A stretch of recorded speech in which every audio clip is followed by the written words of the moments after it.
The Charlotte Hornets. Is it doubtful that they'll ever be good? I don't know. But we'll talk about their past season and what we can take out of it in this show, along with Michael Bolton. Thanks, Josh. It's Michael Bolton here, and it's time for another episode of the Locked On Fantasy Basketball Podcast. Let's get to it. Let's get to it, indeed. You are Locked On Fantasy Basketball, your daily fantasy basketball podcast, part of the Locked On Podcast Network.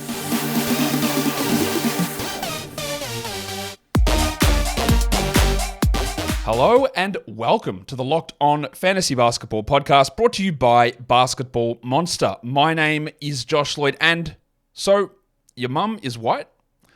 I'm also the lead fantasy analyst at basketballmonster.com, and you can find me on Twitter as always at redrock_bball, on TikTok at redrock_bball, and on Instagram at Locked On Fantasy Basketball. Today's episode is brought to you by FanDuel. Make every moment more. Right now, new customers get $150 in bonus bets guaranteed. That is $150, win or lose. Visit FanDuel.com/LockedOn to get started. Thank you also for making Locked On Fantasy Basketball your first listen every day.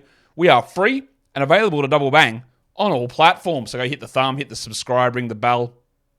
That's how we roll over at this part of the world.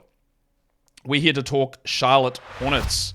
As much as I don't want to, we've got to talk about them because they're annoying. They're a bad franchise with previous bad ownership, yet to be seen about new ownership.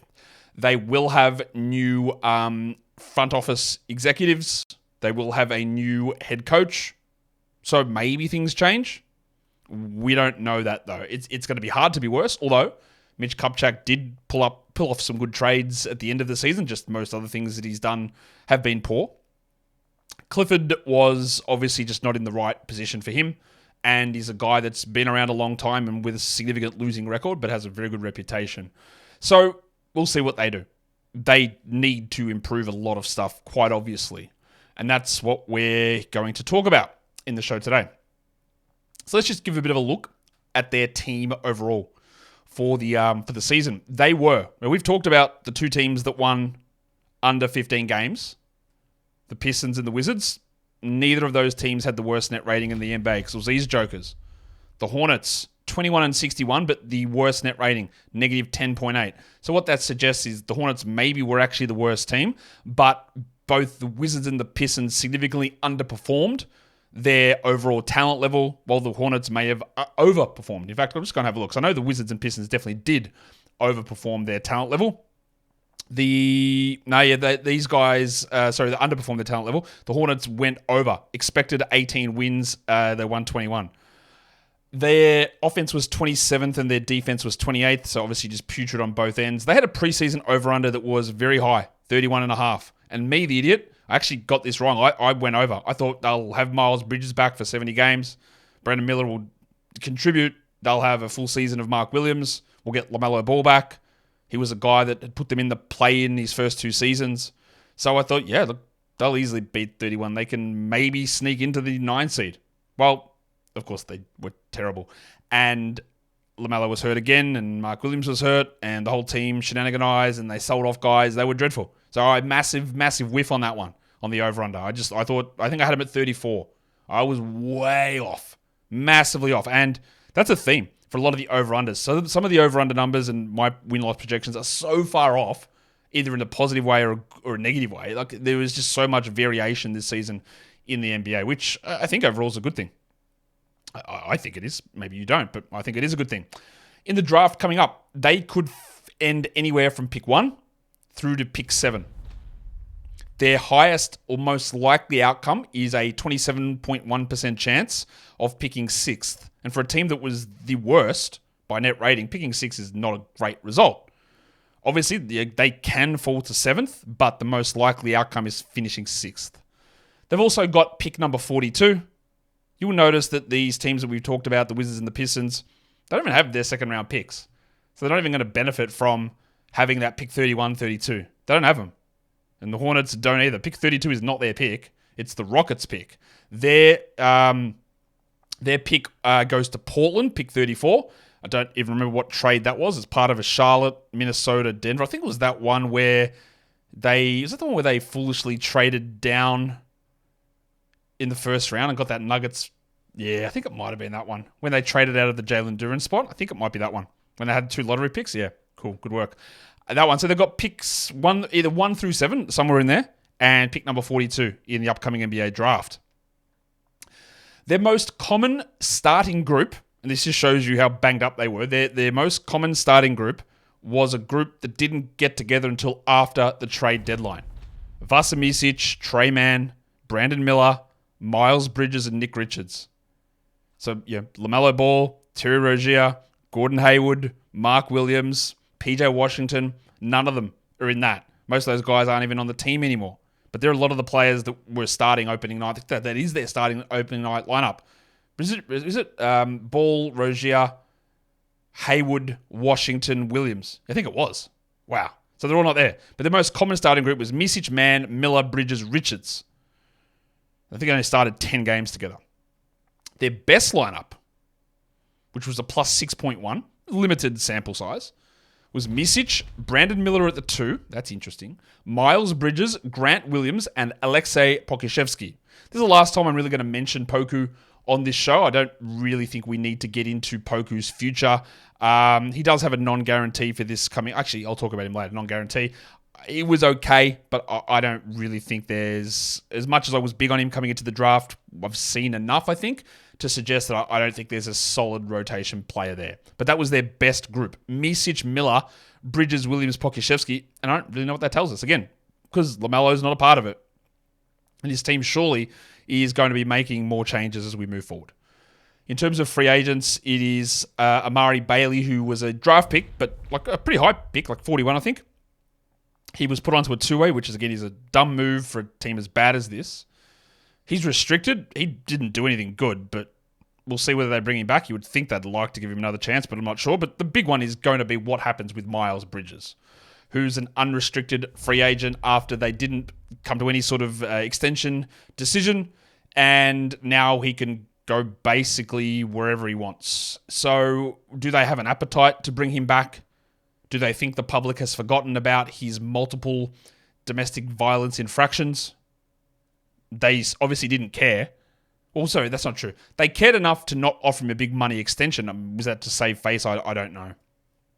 But do they think that now that enough time has elapsed that they can just bring Bridges back? I would think they probably do believe that. Now, whether Bridges wants to be back here or not, I'm not sure. I wouldn't say that Bridges did himself a huge amount of favours this season with the way that he played. And then there is still going to be some level of a PR hit. But as we all know, these things disappear. People don't care eventually. Which, again, it shouldn't be that way, but it is. People don't care. I saw a thread somewhere on Twitter about this, talking about like players, with bad histories, and people mentioned Derrick Rose, people mentioned Chauncey Billups or Jason Kidd, and they go, "Man, why is Rose in this group? Huh? Why would you bring up Jason Kidd here? Okay, Chauncey Billups, what are you talking about?" People forget. People forget so quickly.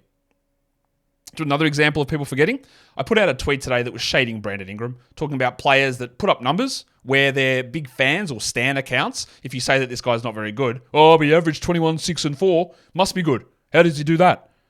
And, I've had this discussion many times about players where they can do that, but you need to have the ball in their hands and they don't know how to scale down to different roles. And when the ball is in their hands, the team's not good. And when you're in pressure moments, they just cannot succeed with their game style. And Brandon Miller's one of them. I fear Julius Randle's one of them. Someone mentioned, hey, is Kevin Durant becoming that guy? I don't know. But this is where the memory part of it comes in. Someone said, Mikal Bridges is that guy. I was like, bro, he was a role player on a finals team. So, that is the opposite of that discussion. But it does go to show the way our memories work. That was 2.5, 3 years ago, was it? And, now our ideas of Bridges, his game doesn't translate. You can't scale him up. That is crazy to me. Someone said same with Fred VanVleet. Bro, he was a role player on a champion, literal title team. But our brains don't go back far enough. All that's to say is someone will sign Bridges. I just don't know who or for how much. And his status on this team impacts a lot about the other players. All right. What about other free agents? We've got the God of Hammers, JT Thor, has a team option. I had a little bit of hope for him to develop into something. Hasn't really come through, but it is Charlotte, so who knows? And the other one is Davis Bertans, who I thought his knee was washed. I thought his whole game was washed. He came across in the trade deadline salary matching purposes. He was actually pretty good. Where he fits on this team, I'm not really sure on what a new coach wants to do, but he's got a early termination option, which is basically a player option for $16 million, which he's definitely, he's not going to say, yeah, I'm terminating my contract. He's going to be here for $16 million. But he was an interesting player who did show a little bit of some of his old form.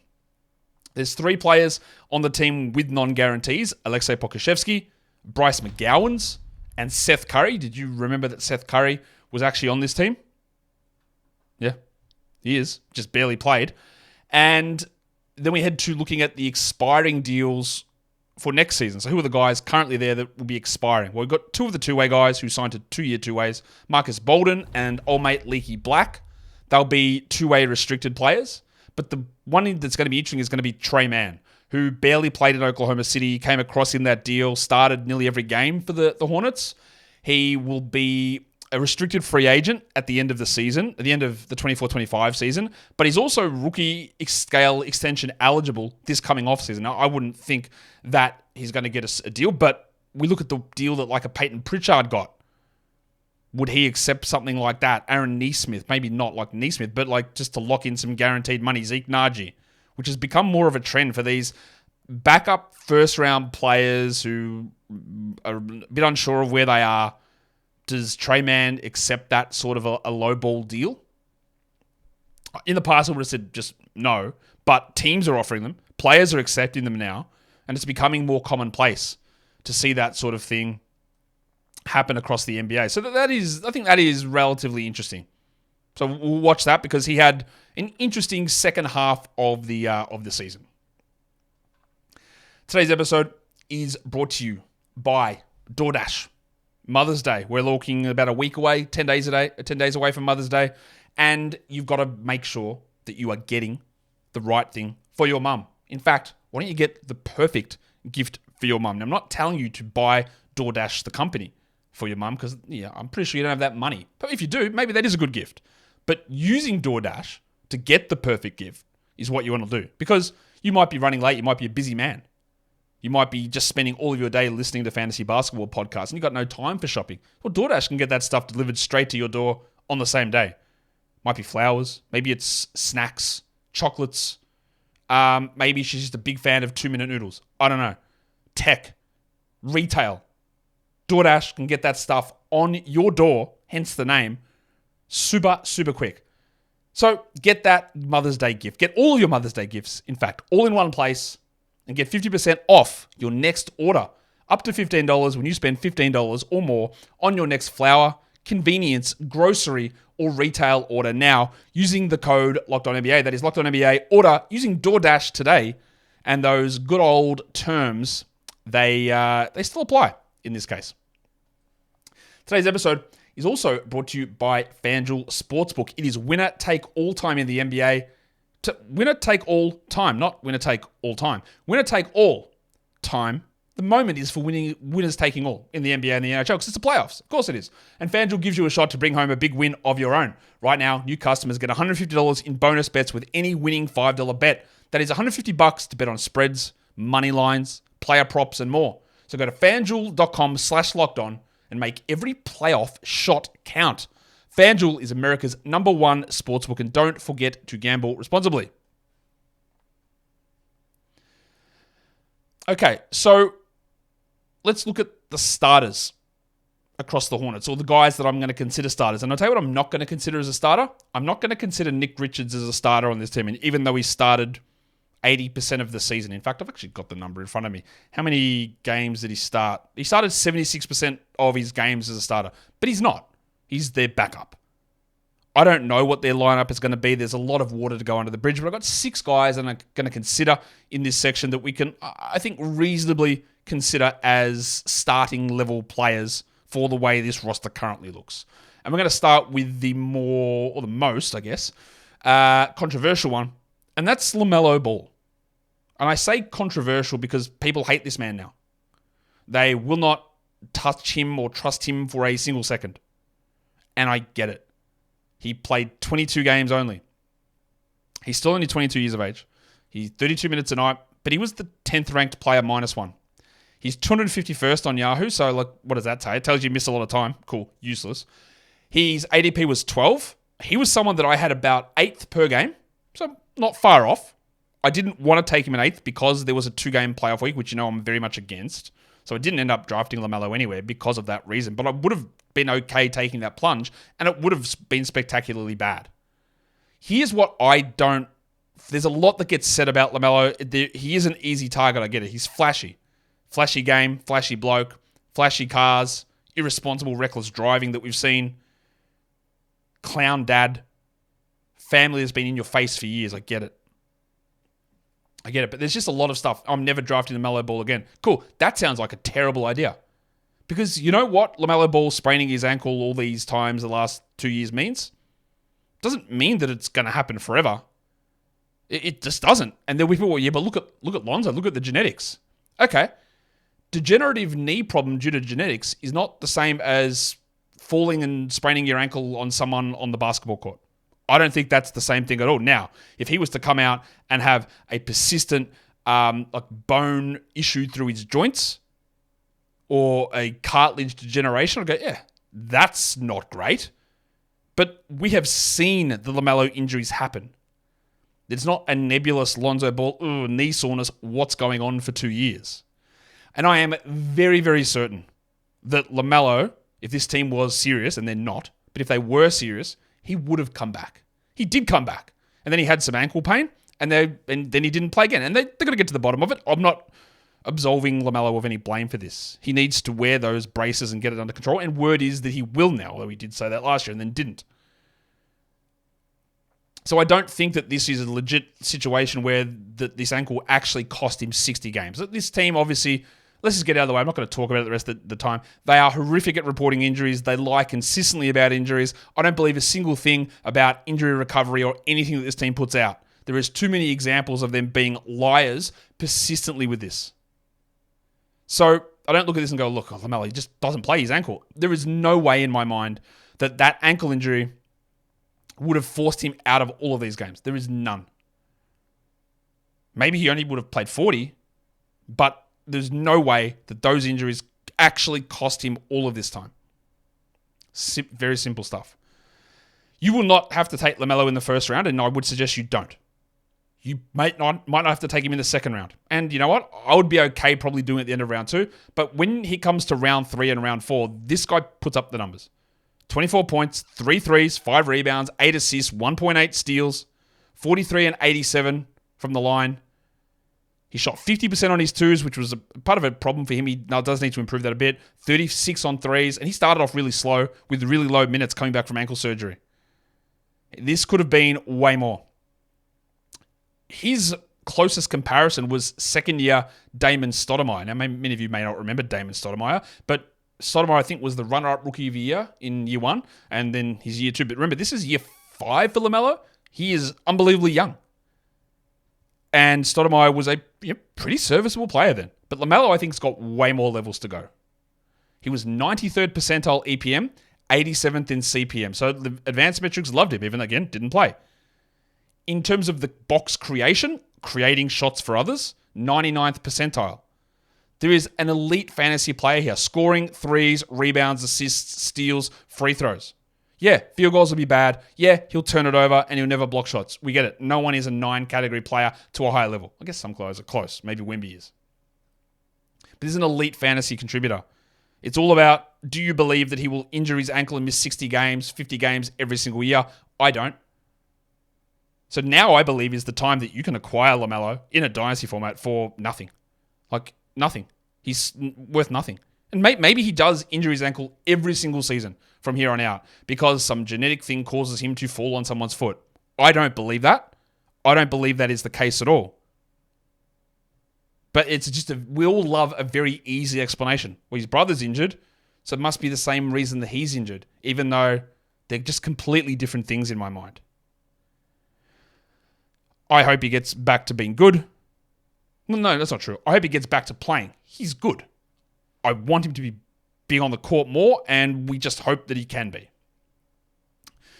But yeah, at this stage, we don't know. We don't know when. We don't know what they're going to do in terms of, maybe pushing through some of the situations that he didn't push through this season, or they didn't push him through. Today's episode is also brought to you by Monopoly Go. We're talking about the playoffs in the NBA. That's fine. We're watching them. It's all good. But let's just put that to the side for a second, because we'll talk Monopoly Go. Because we talk about competitiveness. We talk about ramping the intensity up. Well, you know what? A good game of Monopoly Go will ramp that intensity up as well. You've played the classic Monopoly. This is just like playoff intensity, ramped up. Super fast, super intense. Play with your friends, destroy your friends' boards, landmarks, take their money through bank heists as well. You get stickers that you can trade, complete sets, get bonuses. It is just a fun thing to have on your phone and play when you're sitting there going, let's just check into my Monopoly board. I've been playing it all the time. Actually really enjoying it. And I suggest that you have a look at it as well. There's always something fun and new to discover. They're changing the tasks and the events all the time. So go and check it out on Monopoly Go. Get off the bench, and download it for free on Google Play or the App Store. Game on. Okay, so this show is just going really slow, so I apologize for that. Let's talk about this guy. You know who it is. Of course it's him. It's Miles Bridges. Bridges missed the first 10 games for a fake suspension that was allegedly backdated, even though he wasn't on a roster last season. Just a lot of shadiness in that whole scenario. A lot of shadiness in the assault or the domestic violence charge that was thrown out, honestly. What's very interesting to me here, looking at Bridges, who is just turned 26, he played 69 games, giggity, so missed only 3 games after coming back, played 37 minutes a night. Clifford just pumped the minutes in, pumped them in. And the new coach will be interesting how they handle that. But his ADP was 107th. That's about the spot that I was taking, because at the point of the draft, we did not know. We didn't know that LaMelo would be out, obviously. We didn't know how rusty Bridges would be. We didn't know if there'd be an additional suspension coming because of the billiard ball incident. We didn't know if the Hornets would just go on administrative leave at times. Like, they didn't. They just said, play through it. It's okay. Chuck balls at your car when your kids are there and do whatever you want. So they were okay with all of that. But we didn't know. And what I find really interesting, he was drafted in only 74% of leagues. Now that's pretty crazy. I didn't expect that number to be that low. He finished 60th in -1 rankings, 54th in points leagues, averaging 21 and 7 with 2 threes, 3 assists, 0.9 steals, and 0.5 blocks. I think as a general rule, I'd have to check this out, the steal environment across the league was much lower this season. So many guys averaging fewer steals. He shot 46 and 83 with 2 turnovers, 53 from 2, 35 from 3. Overall, that's pretty mid-efficiency. He was better when LaMelo played. When you had to scale him up into the role of being the number one guy, he couldn't really do it. And yes, he averaged, much like my Brandon Ingram discussion earlier, he averaged 21 and 7. But if you've got Miles Bridges averaging 21 and 7 and being your number one guy, well, you win 21 games. But the difference there is I think that Bridges can very easily scale back to the correct role really easily. I am a little concerned that some of his shooting stuff, we look at through his history, he's had one really good shooting season and that's it. So maybe that was the outlier. Defensively, he fell away massively. He was terrible defensively. And in the past, that's sort of where he made his money. But is that one of those things where because he had to do so much more offensively, he couldn't focus defensively? That's possible too. Or maybe happens as well that some players say, I'm too good for this now. I'm too good for defense. That's possible too. His best player comp, according to Crafted, very interesting, is Bob Portis. Bob Portis. Not because of their pugilism,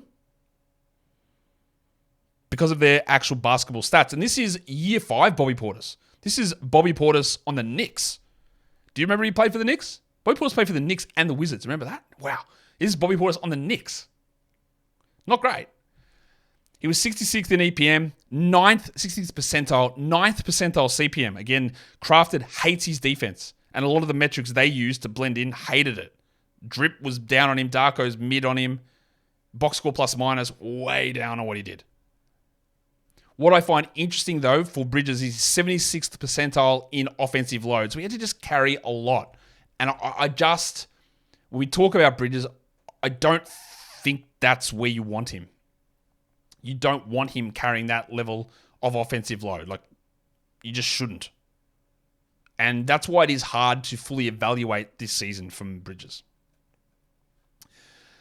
I wish that I could have been saying high mark more this season, but I didn't. The big fella Mark Williams played 19 games. He was a guy that I was pretty big on drafting. The original Yahoo rankings had him at 350, maybe a bit of an oversight there. And then his ADP came in basically every single day. And in the end, at the end of draft time, it came into 92. He was only still drafted 98%, so some people didn't get the memo. But 92 ADP is where Williams came in. He finished 88th in -1, 82nd in points, and 305th in Yahoo totals. He averaged almost 13 points with 10 rebounds, 1 assist, 0.8 blocks, 0.8 steals, 1.1 blocks, shooting 65 and 72 from the field and the line. Didn't take threes, and was 65% from 2. I said I wasn't going to talk about it, but I'll just again mention he had a back problem that they never told us what it is, and I am actually worried about it. I do think there is a bit of Hornets shenaniganizing there, but I also think that they would have wanted to play him like they don't know what he is. They would have wanted to play more than 19 games. Because he was a guy, in the preseason, there were people very unsure about drafting Mark Williams. Well, they're just going to do a minute split. That's what they did last year. Because that's, to end Mark Williams' rookie year, they did this alternating thing between him and Richards and Jones, and people thought that would be what they would do. And I was very, very adamant and very confident that no, Williams is the 30-minute starting center. And that was basically true. He only played 27 a night, though. His comparison was Kenneth Faried, which is not very good. But that is rookie year Kenneth Faried, when he sort of bursts onto the scene. What I'm worried about with Williams, apart from the back, I don't think he's ever going to have an offensive game that expands anyway. I don't think that's going to happen. But it's this, and we'll talk about the EPM. We'll talk about that. EPM 83rd percentile, crafted 72nd. So that's pretty strong. But rim defense, 41st percentile. 1.1 blocks in 27 minutes. So not only is he not providing good rim defense, and it is possible to have good blocks without being a good rim defender. Those two things aren't always linked. But so not only did he not bring you big blocks, but he also wasn't a good rim protector. That's worrying, because then you turn from a guy that's maybe a 3-cat guy, rebounds, blocks, field goals, into a 2-cat guy with just middle average block numbers, which is not super strong. And that's where it sort of limits his overall upside. He is 22, same age as LaMelo. I think we're going to get a much better season, but I have to be worried about the back, and I have to be worried about the defensive stuff. Even though I think he's a good defender, that rim defense and block numbers are a little troubling. But I would happily take him at that 92 mark again. I don't think he could ever be a top 30 player unless, again, you're going to subscribe to the notion that, traditional straight 9-cat rankings are the best evaluation of players, because then he could have 15 and 10, block 1.7 shots, shoot 68%, and that would look like a top 30 player. You would be horribly wrong to think that, but that's what it would look like. But I don't think we ever value him that way. I just don't think there are enough little strings at his bow. Never score enough, not enough usage, not enough scoring, no assists, no steals. And I'm not sure free throws ever get to be any sort of neutral or positive. Although they're not bad. They're not terrible at all. Duran's taken over from him there in that area. And we're always going to compare those two guys. But he's not like a gigantic negative Mark Williams. But we just didn't get to see enough of him this season, unfortunately. What we did get to see a lot of, though, is Brandon Miller. We talked about this on the rookie show that I did last week, talking about Miller's season, which was very, very interesting. I was not very big on Brandon Miller. I think I had him 6th in this draft class. I'm not sure. I haven't actually sat down to reassess where I would place him now. Probably go one or two higher, but it's hard to do that after a year. I did not have him in the top 150 for fantasy this season, but he ended up there. But as always, context is very important. Miller is 21 already. And I say already because he's played a rookie season. He's like a year and 2 months younger than LaMelo Ball going into year 5. He played 74 games with 32 minutes. But again, it is worth noting that Miller didn't do anything to begin this season. He came off the bench and didn't get the minutes, and then it took a lot of guys going down for him to get them. He finished 115th, -1, 90th on Yahoo, 109th in points. His ADP was 132. He was not drafted in 23% of leagues, and I get that. I probably would have been okay taking a flyer on him with the last pick, but I get it. He averaged 17 points with 2.5 threes, 4 rebounds and 2.5 assists, 0.9 steals, 0.9 blocks. They're those low steal numbers again. Shot 44 and 83 with 1.8 turnovers. People will froth those numbers and go, look, those turnovers are great. Yes, but 2.4 assists. The reason he didn't have turnovers is because he doesn't create at all for others. That's why his turnovers are low. He also was able to boost a lot of this stuff by playing in scenarios where a lot of players were out and getting like 38 minutes a night. 37% as a rookie from 3 is great. Almost 50% from 2 is pretty strong as well. It was quite variable. I think he can build on that and become like a 38, 39% three-point shooter and probably a 53 to 54% two-point guy. But it is worth remembering that at Alabama, his two-point percentage was bad there as well. And he had many bad stretches this season. He also had some stretches of shooting like 60% from 2, which I think probably bolsters that number up a little bit too much. I hate that number one comparison that comes out is Jalen Noel year 2. I hate that. That's not good. And again, this isn't like, what do you look like when you play? What is your future going to be like? That's none of what that is. It's about using a whole bunch of advanced stats. Which player are you the closest to for this upcoming season? Or from your rookie season. And the answer was Jalen Noel in year 2. Now, the second one was Dennis Scott. It's Tyler Hero. It's Kevin Huerter. Nasir Little. CJ Miles. Jaden Hardy. Lonnie Walker. You're getting the pattern of those players. Guys who don't really do much rebound-wise, assist-wise, steal-wise, block-wise, subpar efficiency. That's not great company. This does not... I have already said, I think he will improve pretty significantly in some of the efficiency stuff, but I'm not going to tell you that's a guarantee, given that we had never seen it. We just haven't seen him do it. He also was in the 21st percentile finishing at the rim. So a lot of his numbers were bolstered by the fact that he was like hitting 45 from mid-range. And I'm not sure I want to fully rely on that. So, 52nd in EPM, 25th percentile in CPM. What negative thing there is a 31st percentile free throw rate. Got to get to the line more. That'll come. Two of the things that rookies improve the most over the first 3 years or 4 years is 2-point percentage, free throw rate. They're the things that you can nearly always and 3-point percentage to a degree, but not always. 2-point percentage, free throw rate are two of the big things that go up. Foul rate, turnover rate, down. That's usually what happens that's a general overview development cycle. So I do expect free throws to go up, 2-pointers to go up, but maybe they don't. So there's a lot of fluffing of Brandon Miller going on at the moment. I would be, if I had Brandon Miller in Dynasty, and I don't because I wasn't big on him, but if I was you and had him, and you can ignore this because, again, I didn't like him as a pick. And you will find, I think, almost unanimous people, not quite, but almost unanimous people say, yeah, the Hornets were right to pick him at 2 over Scoot. I don't think that. I still don't think that. But I will make that judgment in 2 to 3 years to see whether that was right or not. I love Miller's size. The three-point shooting is great. Still not 100% sold. And my pre-draft comp for him was Chris Middleton, not Paul George. And Chris Middleton, very good player. Very good player. But not superstar. So I back to my Dynasty point. If I had him in Dynasty, I wouldn't flat out refuse a trade offer. I'd be interested to see what they give me. Do people view him as a top 20 player? Because if they do, have him. I think he can be... I think he will have, like Chris Middleton, a lot of those top 40-ish, top 45 seasons. Getting past that is the next thing, I think. I'm going to put this guy in as one of these starters. This show is, I don't know, it's a long one, man. I don't know. That's what she said. I don't know why it's gone so long. Because I think, well, if Bridges is back, it's going to be Bridges, it's going to be Miller, it's going to be Williams, it's going to be Ball. But does Trey Mann get the other starting spot? Or does Miller play at the 2? Or, their draft pick. I don't know what's going to happen. Mann was lost in Oklahoma City. We know this.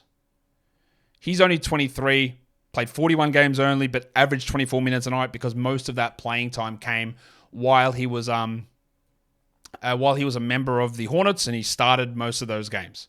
He had some weird games at the start when he came over in the trade, and low usage, sort of taking a back seat. But then the very end of the season, when a lot of people weren't paying attention, that all stepped way up. He played 31 minutes a night in his 28 games in Charlotte. 31 minutes, 19 usage, which is actually lower than his usage in OKC. But what we did see is a significant drop in his efficiency in that time. He's 156th overall, -1 rankings, Trey Mann. Didn't have an ADP, of course not. He was 170th in points. He averaged 9 points, 1 3, 3.6 rebounds, 4 assists. That's interesting. 1.2 steals. That's interesting. 46 and 76, shooting 52 on 2s and 37 on 3s. His comp was rookie year Luther Head.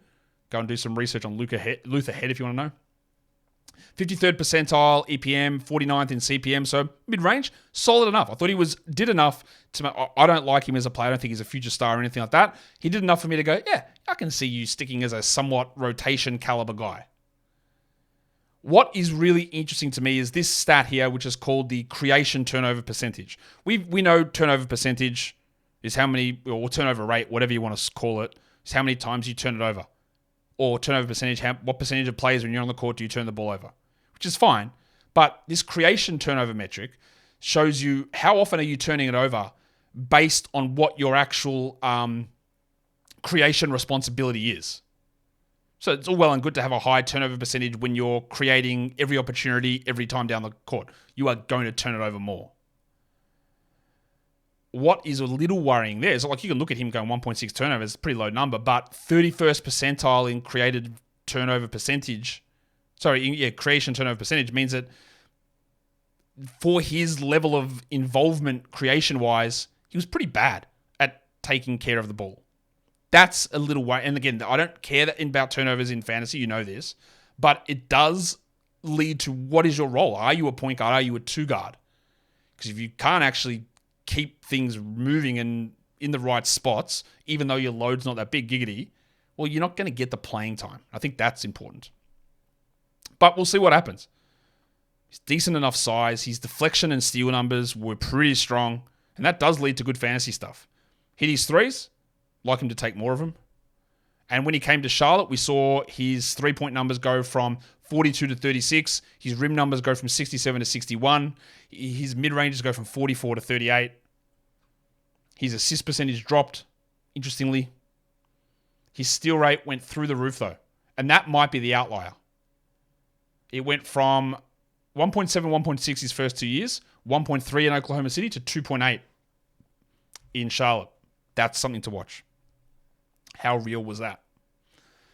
He might be a late standard draft guy next season. I wouldn't have huge dynasty hopes on him, but he is only 23. He's going into year 4. I think we can get maybe one top 200 year out of him. One more. I don't think he's going to have that level of role as we move forward. But 156th in 24 minutes is very good. It's very good. The other guy I think might end up a starter is Batman himself, Grant Williams. He started quite a bit down the stretch at the 5 and at the 4. It would mean you have Bridges, Miller, Williams, two Williamses, which I'm not sure I love. He has historically been a quite poor fantasy player, Grant. 25 years of age, played 76 games, 28 minutes, half the season in Dallas, of course. We know that. Came across in the PJ Washington deal. 230 -1. Some people did draft him for some reason. 144th in 13% of leagues. Not really sure why. He averaged 10 points with one. Well, he's in Dallas, and people thought he was going to start. 10 points, 4 rebounds, 2 assists, 0.6 steals, 46 and 76 with 1.4 turnovers. That is just a horrible fantasy line. You're a big that's not rebounding. You're not getting assists. There's no defensive stats to speak of. He hit 38% from 3 and 56 from 2, which is fine, but at least a 46 overall as a power forward. Don't think we should be super excited about that. But there's just something that Grant Williams does that makes you go, maybe. Maybe? He played 31 minutes a night in Charlotte. His true shooting jumped to 62% in Charlotte, but that's mainly because he hit at the rim at 78%, which is just not a real number to expect. You shouldn't expect that at all. He was at 64 the year before that, 68, 60, 67 through his career. 78's not real. He hit 37 from 3, which is fine. That's about what he does. And everything else was basically the same, except for his assist rate, which went from 8.7% in Dallas, and that's where he'd been most of his career, to 15.8 in Charlotte. But remember, no LaMelo Ball. That is not, his assist numbers in Charlotte are not real when we talk about what that is moving forward. They're not real. His best comp was year 6 Josh McRoberts. Remember that guy? He had like one good fantasy season. Bit of a shooter, bit of a passer. I would think that we're not drafting Grant Williams in most leagues. And I think that overall, for as good as he can be sometimes on the court, it doesn't really translate into numbers. 43rd percentile EPM, 33rd CPM. What I did find interesting is this regularized, adjusted defensive turnovers. Like how often are you creating turnovers? Which is it gets adjusted and regularized through luck and all that sort of stuff. His steal rate's really bad. He doesn't even get many deflections, but he's still coming out 72nd in this. So what's he doing? How's he generating defensive moments? It's got to be through charges or shot clock violations or something. Offensive fouls, other types. But generating defensive events without generating traditional things like steals. And that's what gets him on the court. It doesn't help us in fantasy, but it is worth noting that people can do some stuff that's important, but it doesn't always come across to us, and that's why they might get minutes. Doesn't mean that it's going to lead to good numbers, though, for us for fantasy. Let's talk about some others that we got to talk about here. This will bring us into the big fella, the guy that started at center for most of the season, Big Dick Nick Richards. Richards is 26 years of age already. I believe he signed an extension recently. 67 games played, 26 minutes a night. Didn't crack the top 150 in -1 rankings. He had some poor moments, I thought. Had some okay moments. 153rd in points leagues. He was a guy that I still was staggered that he didn't get rostered in as many leagues as he did, because surely I would think that someone would just need the little bits and pieces that he does. But obviously he's not blowing anyone away with his production. Not at all. 10 points, 8 rebounds, 0.8 assists, 0.4 steals, 1.1 blocks, 69 and 74. But that's what I'm talking about. Like, rankings will always drop things out because he doesn't hit threes, he doesn't get assists, he got no steals. But rebounds, blocks, field goals, you get it, a locked-in role, you should be okay with it. His best comp was Etan Thomas, year 3. And the advanced stuff actually didn't like him at all. 44th percentile EPM, 18th CPM. They're all bad numbers. He is not a starting center. He will not be a starting center unless something happens again to Mark Williams. What I find interesting is his rim frequency, rim contest rate, was in the 100th percentile. So that's important. He's getting up and blocking or attempting to block and contest shots a lot. It led to just 1.1 blocks a game, meaning maybe you're not very good at it, but he did contest basically more than anybody in the NBA, which is a valuable thing. It just doesn't help us. And I would say the year we saw of him starting should lead us to believe that he is not a starter. I would think that's the major takeaway from Nick Richards. We didn't really get to see Cody Martin in 22-23. He was the beginning of the nonsense injury reporting from the Hornets, where he played 1 game, then was doubtful for 3 weeks, came back, played like 2 games, and was out for the year, and they never told us a single thing about it. And then they never told us a single thing about him this season until he magically appeared, played 28 games, and then was done for the year again with a knee. I think he might be rooted. I think that knee might be actually rooted. I guess that means Caleb Martin's knee's rooted as well, isn't it? He was 170th in -1 rankings, 183rd in points. He averaged 7 points, 4 rebounds, almost 4 assists with 1.1 steals. 0.7 blocks as a guard is impressive. 38 from the field is not. 61 from the line is terrible. 43 on twos is bad. 31 on threes is bad. He played a bit of point guard, and that's why those assist numbers are so high, because he was the starting point guard when LaMelo went down. Well, yeah, when Rozier wasn't there. There's a whole bunch of moving parts here. The defensive stuff is nice. His best comp is Evan Turner, year 7.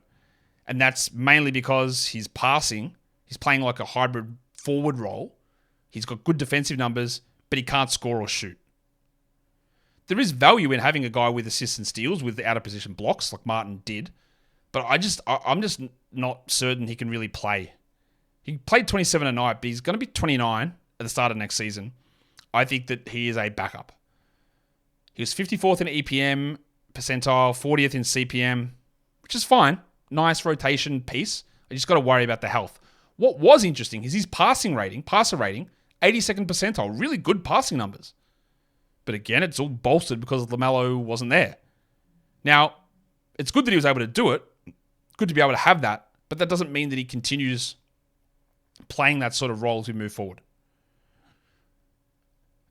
I'm quite worried about where he is.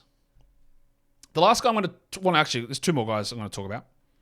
And one of them is a guy that did come across in a trade, and it is Vassilis, who just did not play really for Oklahoma City at all. Came to Charlotte, played a lot. He had some concerns with the 3-point line. Let's get it out of the way. He's 30. Played a lot in Europe. Won EuroLeague MVP once or twice. I think he won the MVP once and the Final Four MVP once or twice. Played 60 games, 20 minutes a night. But realistically, we really got to see what he can do, or some of what he can do when he came to Charlotte, where he averaged 27 minutes a night in 30 games versus 12 minutes a night in 30 games for the Thunder. The increased usage was there, 20 usage in Charlotte. That impacted some of his rim finishing numbers, which dropped down from 69% in Oklahoma City, but it's such a small sample size. What we did see, though, was more offensive responsibility for him, and the assist rate went up. He was very useful down the stretch. So those 290th don't tell you the full story. 268th in points, 7 points, 1.5 rebounds, 4.4 assists in those 20 minutes. Shot 43 and 81, all really good. 54 from 2 is strong. 43 is not good. But 28% from 3 is really part of the problem here. That's just not going to cut it. That's not good enough. His best comparison was a bloke by the name of John Bagley. And I'm not going to lie to you. I don't know who John Bagley is. He played from 83 to 94. I was following the NBA towards the end of this guy's career. No recollection, or mainly because he played 3 games in 94 and 10 games in 93. Played for the Cavs to begin his career. I don't really know this man at all. Had some high assist numbers early in his career as a 6-foot point guard. Misic was 33rd percentile EPM, 23rd in CPM. There's a shot quality metric on Crafted, which is just how good of a shooter are you? 23rd percentile he came out as. That's not super strong. That's the worry here, isn't it? Is that can't hit threes. The passing's there, the assists are there, but again, he got these opportunities because Melo wasn't there. Now, they went into the season with absolutely no backup point guard. So having him around as the backup is huge. It gives them a capable backup, and he should play every night next season. And that's for deeper leagues, getting those assists. Just look at these numbers. 4.4 assists with 7 points in 20 minutes. That's actually just reasonable to expect him to do. And also, we see a lot, Fontecchio, a good example of this, European players struggling to adjust to the line year 1, year 2, back to their normal level. Not that he's a 40% three-point shooter, but 34, 35, definitely a possibility for Vassilis. The next guy, or the last guy I'm going to talk about here is, it's Trey Mann. It's close enough to Trey Mann.